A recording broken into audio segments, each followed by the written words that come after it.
Kilas Info Dunia kembali hadir menemani Anda tentunya dengan berbagai informasi dari penjuru dunia. Bersama saya Festi Rahmadi, ini dia informasinya untuk Anda.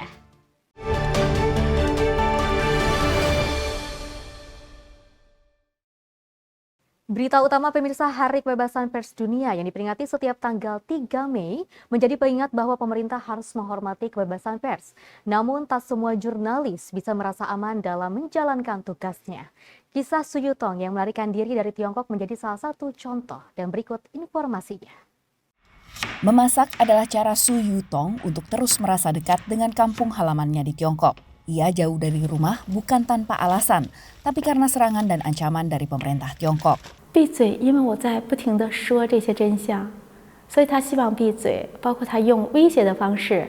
Polisi menggerebek rumahnya di Beijing dan ia jadi tahanan rumah setelah ia membagikan buku terlarang di lapangan Tiananmen pada 2010 lalu. Dengan bantuan dari teman-temannya, ia melarikan diri ke Eropa.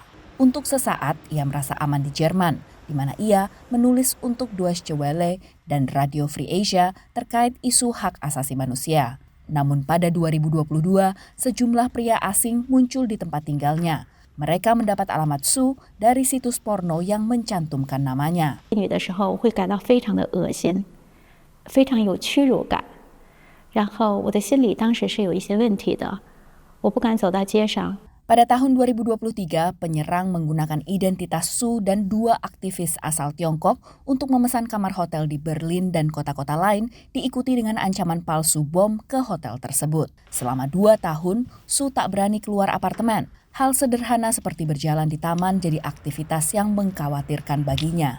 那我出门的时候都会不停地看周围有没有可疑的人，我甚至很少出家门。 Respons ini adalah paranoia, menurut analis. So paranoia is a common response across different communities, and often people fear that other actors or individuals within the community could spy on them, and these fears are not unfounded. Kedutaan Besar Tiongkok di Berlin dan Kementerian Luar Negeri Tiongkok tidak menanggapi permintaan komentar dari VOA. Pada tahun 2023, Tiongkok tercatat sebagai negara yang paling banyak memenjarakan wartawan menurut Committee to Protect Journalists. Dalam laporan yang sama, Israel juga tercatat sebagai negara yang paling banyak memenjarakan jurnalis sejak Perang di Gaza pada 7 Oktober lalu, dan Israel berada di peringkat ke-6 sama dengan Iran di bawah Tiongkok, Myanmar, Belarusia, Rusia, dan juga Vietnam. CPJ memperkirakan ada sekitar 44 wartawan yang dipenjarakan Tiongkok selama tahun 2023, termasuk yang ada di Hong Kong. Kasus Su dipandang sebagai langkah ekstrim Beijing untuk melakukan penindasan lintas negara. So the basic tactics of transnational repression they're usually geared towards showing people that they can't get away from the Chinese government. Su mencoba melihat dari sisi lain bahwa Beijing menekannya karena khawatir akan kebenaran yang bisa disampaikan jurnalis. 那我想中国一直在屏蔽真相，需要有很多的记者去讲出真实的这些故事，讲出真实的事件和真相。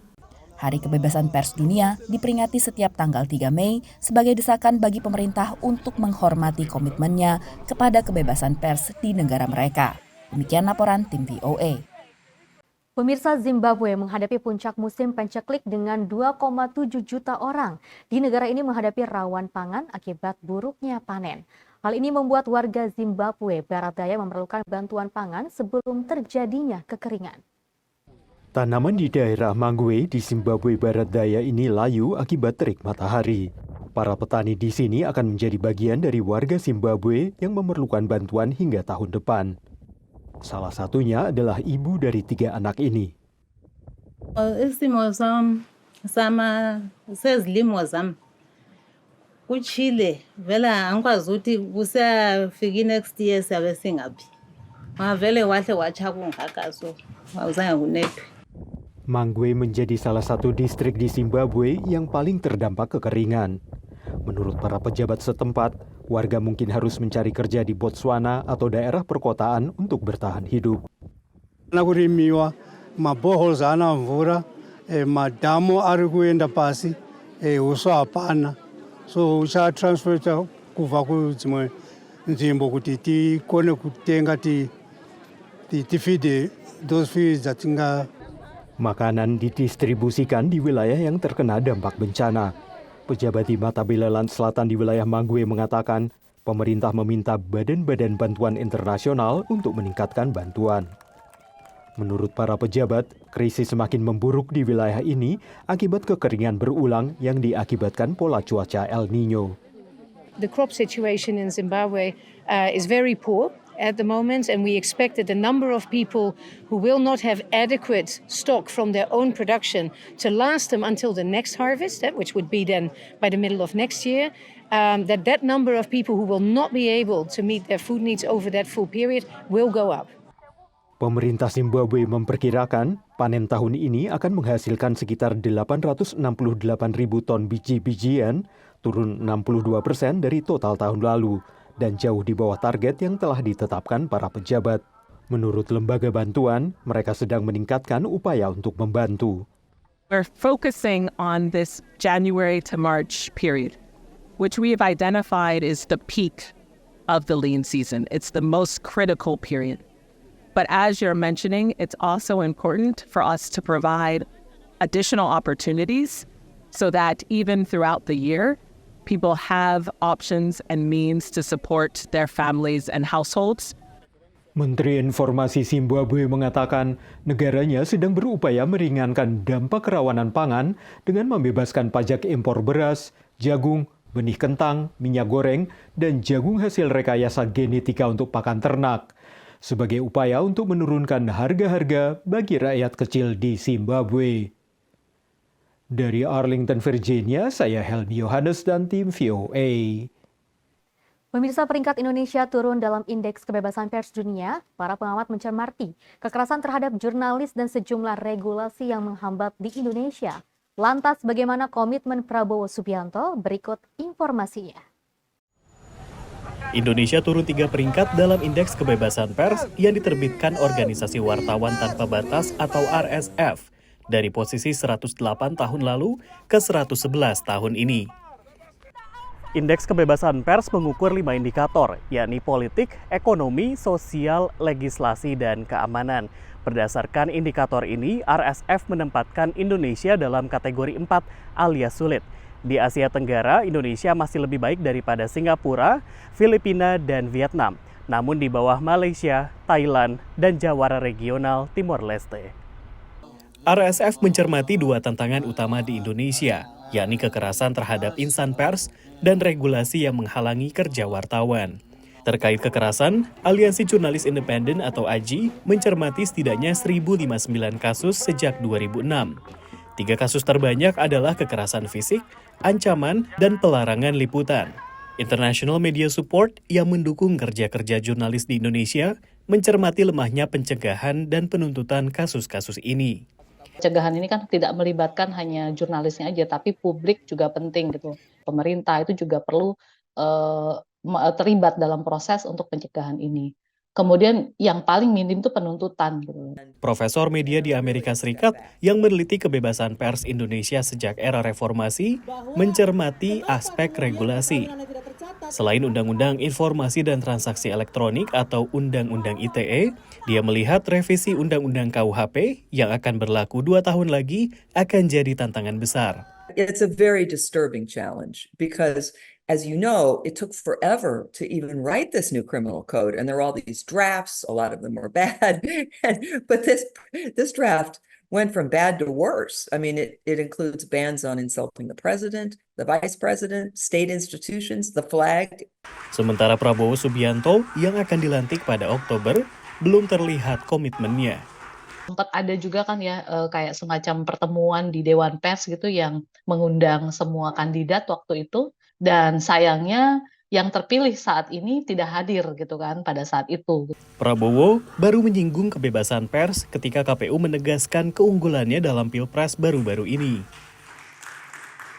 Walaupun kadang-kadang pedas di telinga, tapi tetap kita terima kasih sama media pers kita. Menurut Janet Steele, ucapan itu perlu dikawal. Let's make sure that people understand that message and confirm it. Yeah, absolutely. So it's good he said that. That's good. Selama pemerintahan Joko Widodo, ada nota kesepahaman Dewan Pers dan Mabes Polri yang mengatur sengketa berita ditempuh di Dewan Pers dan bukan Bareskrim. Sementara organisasi masyarakat sipil telah membentuk Komite Keselamatan Jurnalis serta Konsorsium Jurnalisme Aman. Dari Washington DC, Rio Tuasikal, VOA. Pemirsa, perang Israel-Hamas telah berlangsung sekitar 6 bulan. Kini dibayangi wacana adanya penerbitan surat penangkapan Perdana Menteri Israel Benjamin Netanyahu oleh Mahkamah Pidana Internasional. Apa saja dampaknya? Informasinya untuk Anda. Perdana Menteri Israel Benjamin Netanyahu mengatakan Mahkamah Pidana Internasional atau ICC tengah mempertimbangkan penangkapan dirinya dan pejabat militer Israel lainnya atas tuduhan kejahatan perang. Branding Israel's leaders and soldiers as war criminals will pour jet fuel on the fires of anti-Semitism, those fires that are already raging on the campuses of America and across capitals around the world.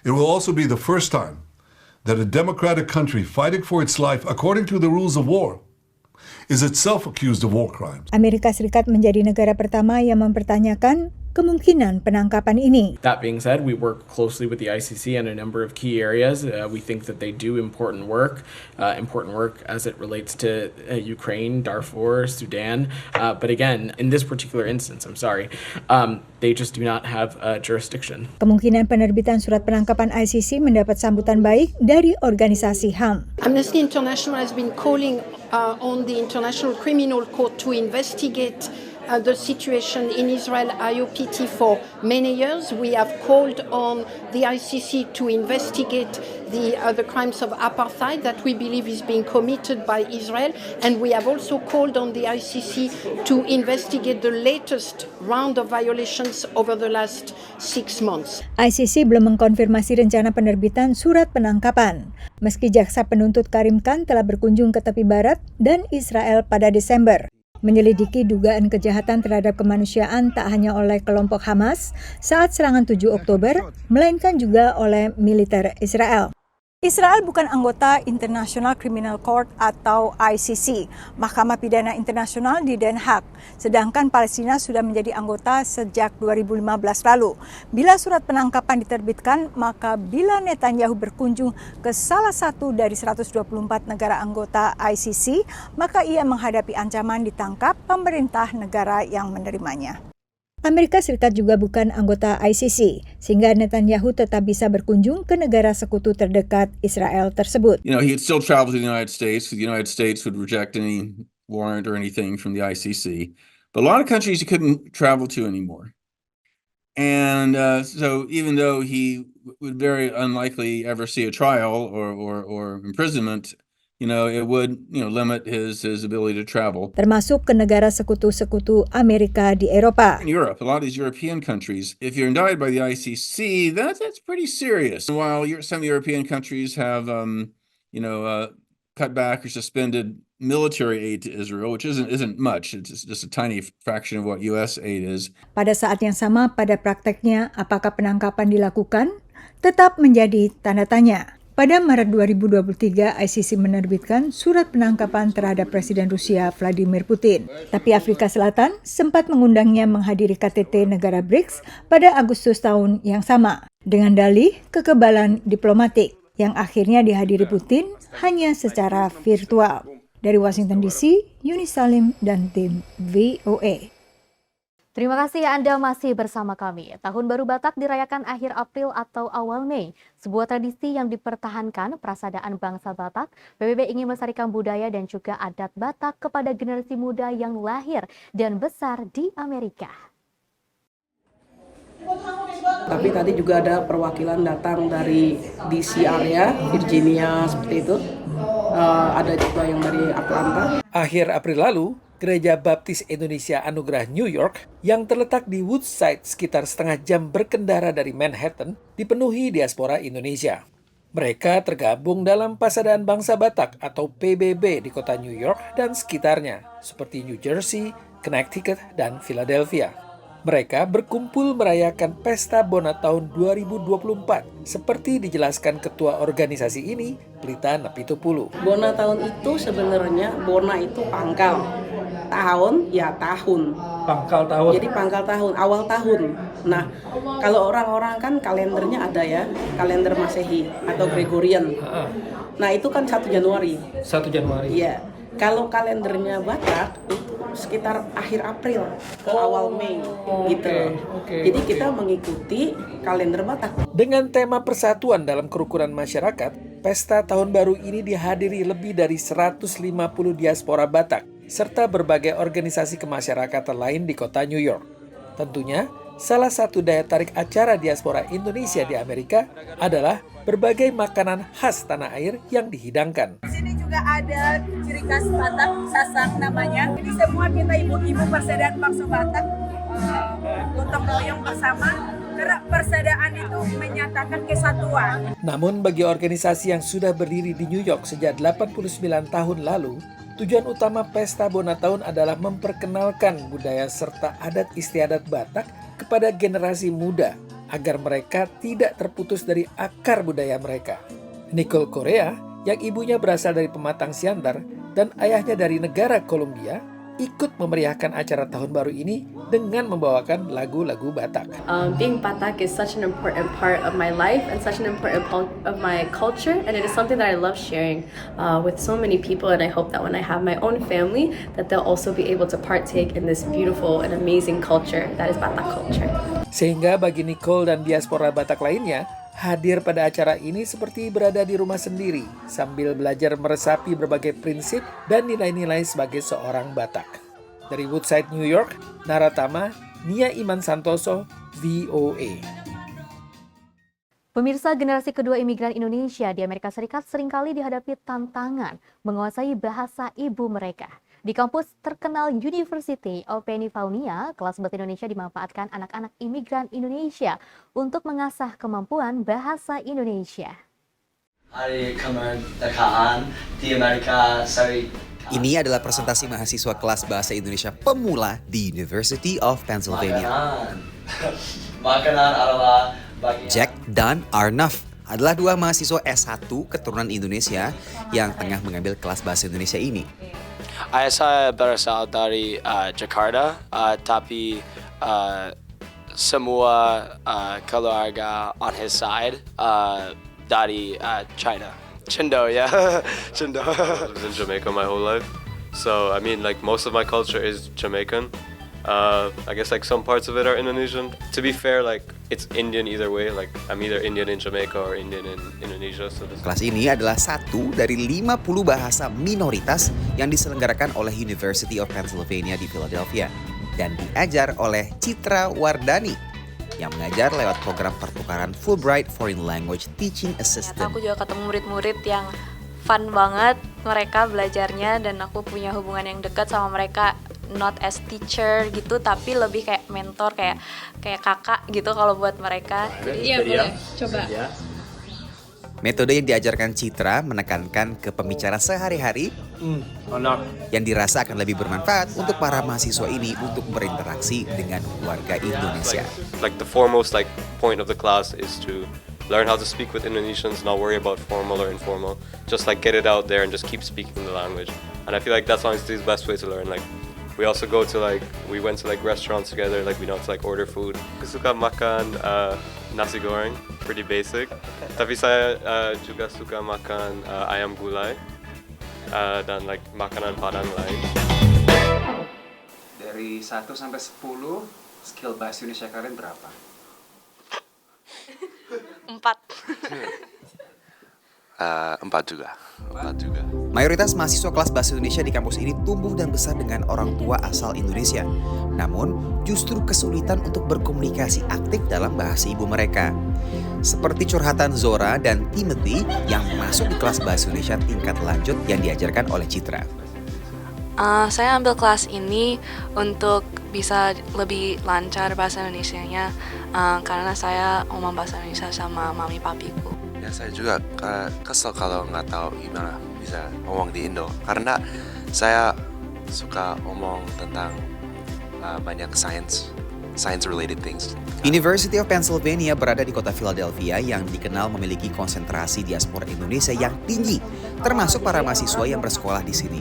Kepiawaian bahasa Indonesia imigran Indonesia generasi kedua umumnya memudar, namun budaya dan nilainya masih tetap bertahan. Mungkin kalau untuk yang orang tuanya orang Indonesia itu masih lumayan dekat ya, jadi mereka bisa relate kalau misalnya orang Indonesia basa-basinya itu straightforward banget ya, nanya udah punya pacar, udah gede ya masih inget tante nggak ya, kalau kayak gitu mereka ngerti. Cuman mereka juga paham kalau waktu orang Indonesia misalnya kasih pendapat suka muter-muter nih ngomong, tapi kalau lagi basa-basi straightforward banget.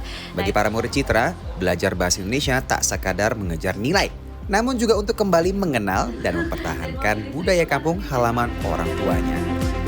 Dari Philadelphia, Randy Wicaksana, VOA. Survei baru termasuk yang memfokuskan pada warga dewasa Amerika Serikat pendidikan tinggi menelaah pergeseran persepsi warga terhadap teknologi kecerdasan buatan. Hasilnya masih banyak yang tak percaya teknologi kecerdasan buatan dan lebih ingin regulasi lebih jelas. Pro kontra seputar teknologi kecerdasan buatan atau AI dan beragam wacana regulasi membuat seorang wakil rakyat Amerika Serikat kembali berkuliah di jurusan pembelajaran mesin George Mason University yang kampusnya berada tak jauh dari Washington DC. It's a two-edged sword, as most things are. I tend to be an AI optimist. I'm very excited about what it's doing in medicine already, in science, in technologies like management, in supply chain. We're seeing really positive effects everywhere. Tapi ada juga sisi negatif yang lebih banyak mendapat pemberitaan, mulai eksploitasi seksual, disinformasi, hingga ancaman bagi banyak pekerja. We have real concerns about job elimination because there are, who's going to need a copy editor? Screenwriters and actors and others are afraid. But as every business I know is trying to figure out how do they use AI to make themselves a better business, more profitable, more efficient. But that inevitably could mean displacement. Just as the agricultural revolution meant displacement, the manufacturing revolution was displacement, even the information services. Berbeda dari Uni Eropa yang menerbitkan undang-undang AI pada Maret, kelompok lintas partai di Kongres AS yang tengah mengkaji perundangan AI tak ingin restriksi terlalu ketat yang bisa mengekang inovasi. Minimnya regulasi terhadap AI juga menjadi sumber keresahan bagi banyak warga Amerika Serikat. Dan ini tercermin dalam sebuah survei baru-baru ini oleh The Stevens Institute of Technology di New Jersey. Mayoritas warga Amerika merasa bahwa AI tak cukup diregulasi. Dan terjadi peningkatan sekitar 25% dari responden yang merasa demikian dibandingkan survei yang sama pada 2021. Meski demikian, sekitar 52% responden dari kelompok yang sama tetap menilai teknologi kecerdasan buatan generatif ada manfaatnya. I think Americans' perception about the usefulness of AI versus the risk, part of it might be from firsthand experience now. I would imagine most Americans have probably had a chance to try it. Due to the wide access of tools like ChatGPT, and might be finding that it's actually having an impact, saving them time, allowing them to perform day-to-day tasks more efficiently, like composing emails and things like that. Dalam survei Stevens Institute, warga Amerika menilai individu, pemerintah, dan dunia usaha adalah yang paling susah dipercaya untuk memanfaatkan AI secara bertanggung jawab. Everyone as a consumer is kind of feeling the fatigue associated of having all of our data harvested, used to kind of track our activities as consumers. And that feeds into our belief that AI is being misused, perhaps to improve and enhance those capabilities, track us and predict our purchasing decisions. Responden umumnya lebih mempercayai militer, layanan kesehatan, dan perguruan tinggi. Dari Washington DC, Nova Purwadi dan tim VOA. Pemirsa, informasi tadi sekaligus mengakhiri jumpa kita dalam Sinpo Dunia. Mewakili kerabat kerja yang bertugas, saya Fesi Ramadi. Terima kasih atas kebersamaan Anda. Sampai jumpa.